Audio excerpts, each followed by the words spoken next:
Hello guys. This is our picks for RPGs of the decades, and I'm gonna get straight to the point, which is Witcher 3 Blood and Wine. Why am I introducing? I don't know, maybe you love it more than I do, or you maybe will love more than I do. Like Yeah, when you play. maybe I love it more than you do without me. Which is impossible, and let's get straight to the point. Why is Witcher 3 Blood and Wine? Let's start with the story. Story is absolutely not connected to the main. What the fuck are you doing? Story is absolutely not connected to the main base. I swear to God, we're sorry, we're not doing that. We have no money for that. We'll cut it. Yeah, of course. The story is not connected to the base game. So basically, it's like its own story. Geralt arrives in this beautiful world of Tucson.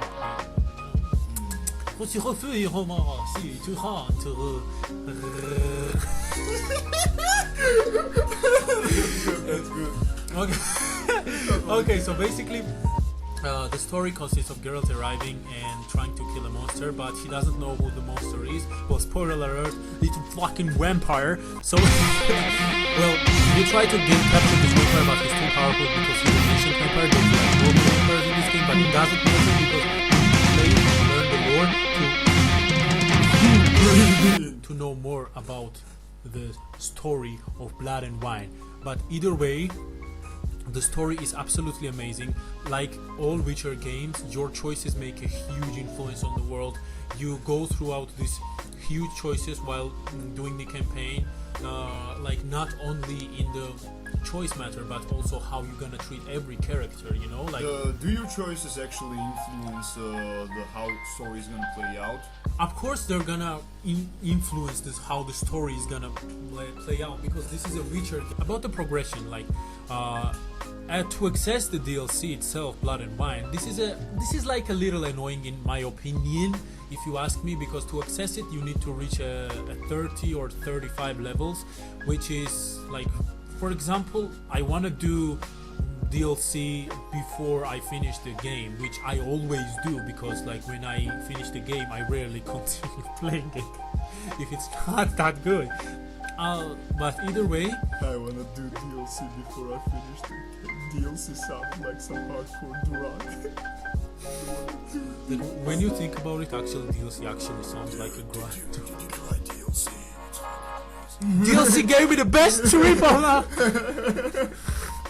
So yeah, like the progression and leveling thing is kind of annoying and broken in Witcher. I'm gonna be honest. Like it kind of does not matter, and if the leveling system was not present in Witcher, that would have been fully fine by me, because you could have just gotten the best armor and So best it weapon. has bad skills or something, bad skills 3 or what?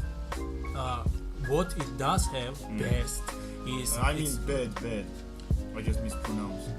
Trash, man. Thanks. So- I love you too. You're saying, what's your question? I don't get it.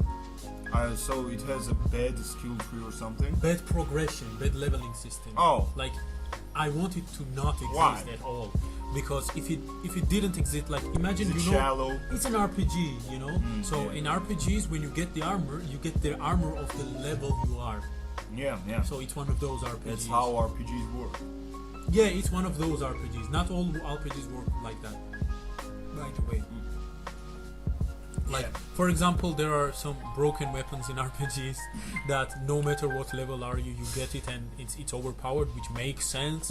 But here, like, you need to level them up, but it's just annoying. Let's just skip the progression and move to mutagens, which is one of the parts of progression of Witcher 3. It is absolutely unique. Mutagen system lets you build your own Geralt. It lets you build your own Geralt. We're going to build Geralt. And you can build it however you like. Like, for example, you want a Geralt that shoots a lot of good magic. You want a Geralt that has a lot of good skills in alchemy, or you want a girl that has a lot of damage. That's a lot of damage. So mutagame system is absolutely amazing. You absolutely should try it. And what matters about the RPG the most? Like when you hear RPG, what do you think? Like personally, for me, it's the world. I want the world to be alive. I want the world to be beautiful, and I want to spend time in it because it's an open world, and you know, like you gotta interact with the world. And Witcher 3's world in general is absolutely amazing.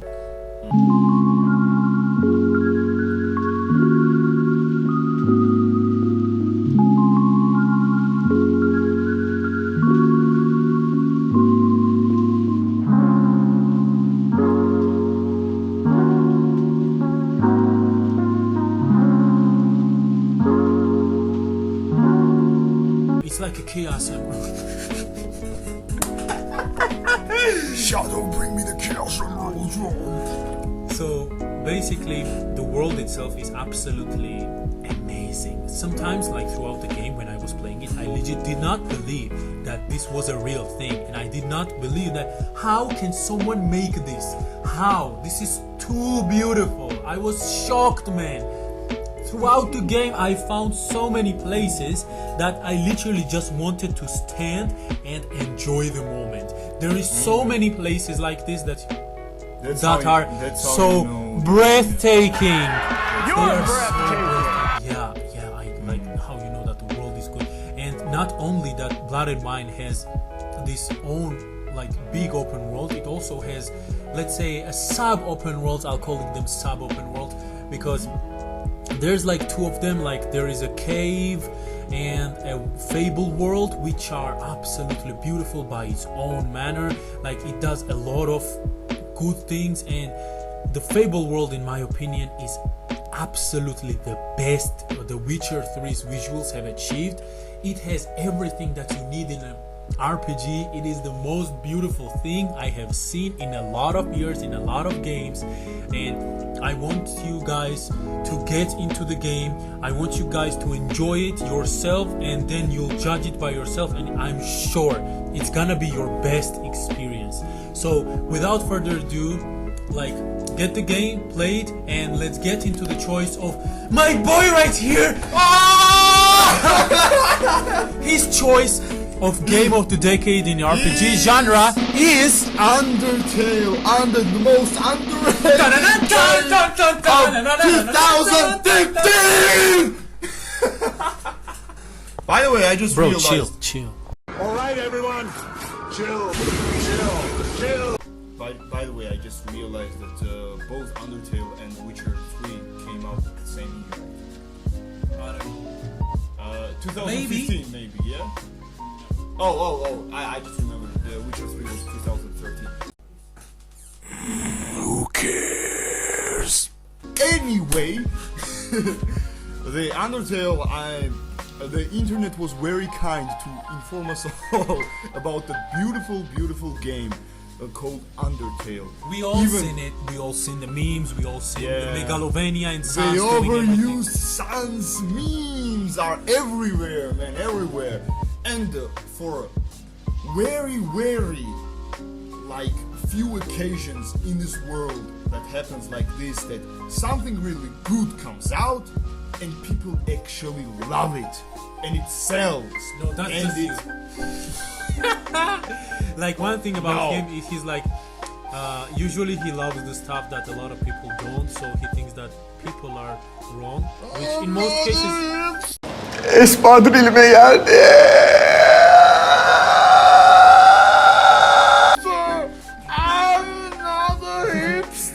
Which in most cases he's actually kind of right, but in general, like, there's a lot of good things that people also love, and also that, you know, it's amazing at the same time. Of course, I just said it just to Go against the system, go against the system. So, basically, Undertale. I was introduced to Undertale via the musical masterpiece that is Megalovania. That spawned so much memes, and for a good reason, because it's a fucking amazing song. when I discovered it, I listened to it non-stop, and it was actually one of my workout songs of choice.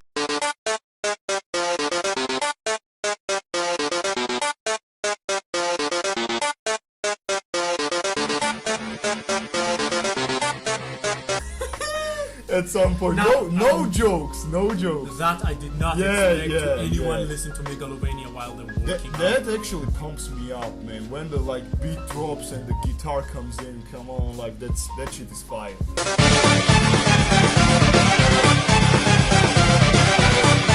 Okay, enough about Megalovania. Undertale is actually one of the few games that I got into because of the soundtrack, and I don't regret a second of it. When I pump the game up. Okay, I was introduced by the deceiving devil that is Flowey. It made me eat its projectiles for a dinner and said it was a health item, which I did not expect. And that is one of the few ways that Undertale toys with your expectations. Yeah, it messes with your mind. It messes with your mind. Okay, so after Flowey's introduction and stuff like that, I went into the first hub of the game, the ruins. And my ears were not prepared of what was to come. In the shape of the ruins theme, which is to this day one of the best musical pieces of any game that I ever played, and it's totally agree. I can't stress it very enough. atmospheric. I can't stress it enough that unlike Witcher 3, which my boy was talking about early on, you can basically count the amount of pixel in the Undertale game on one hand, and it kinda achieves the impossible. It kinda creates this amazing, deep, rich atmosphere that you really feel like the world is inhabited and filled with life, that it's lived in, and people are living and paying taxes in the Undertale, you know? And yet Undertale and Minecraft are the games that prove that graphics absolutely don't matter. Yeah. Undertale especially because, as I said, you can count the pixels on one hand. And the game with amazing color choices, the song variations, and it just builds this amazing, impeccable atmosphere. Enough about the songs, man. Move to the other parts. The other parts don't matter. Nah. They matter too. Because Undertale happens to have one of the most amazing and engaging story, engaging in the way that you can legitimately shape the whole world of Undertale by your actions. And just like a good RPG should, you know?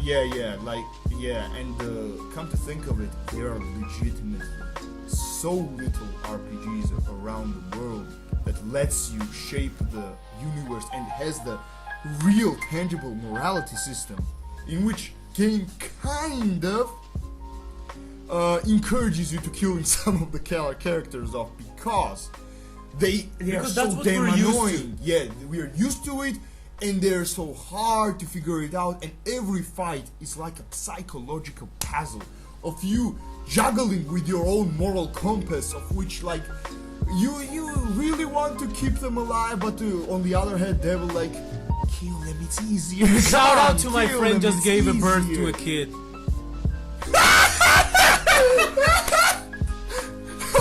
Okay. I mean, yeah, shout out. Yeah. Undertale has one of the best character interactions, and the Undertale, I can trust enough, is one of the few games which you can actually feel that you're engaging with the world, and your changes are actively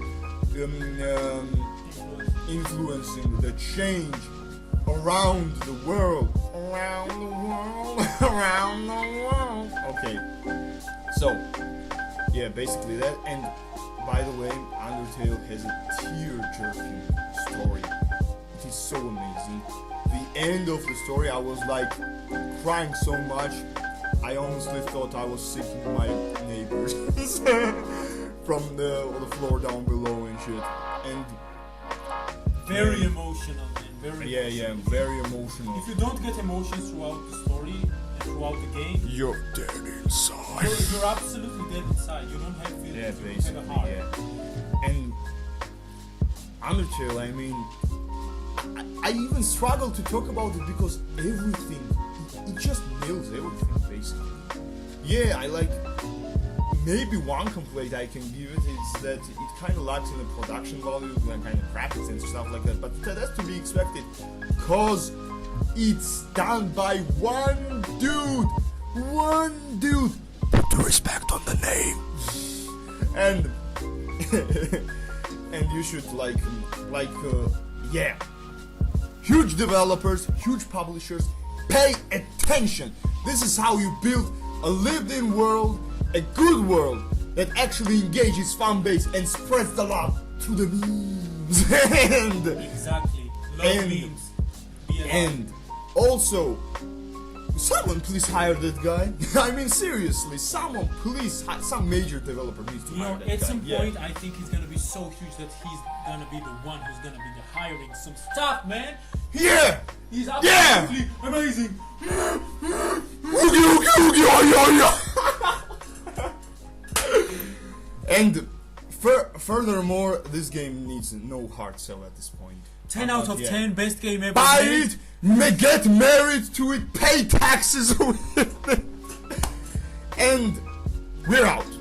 Like, subscribe, and tell us your picks in the comment section that we may or may not read. Which is the best RPGs of this decade or overall ever made, in your opinion? And we're gonna discuss about it. Give us some hot takes, some spicy opinions. And we'll see you in the next fucking part of Game of the Decade!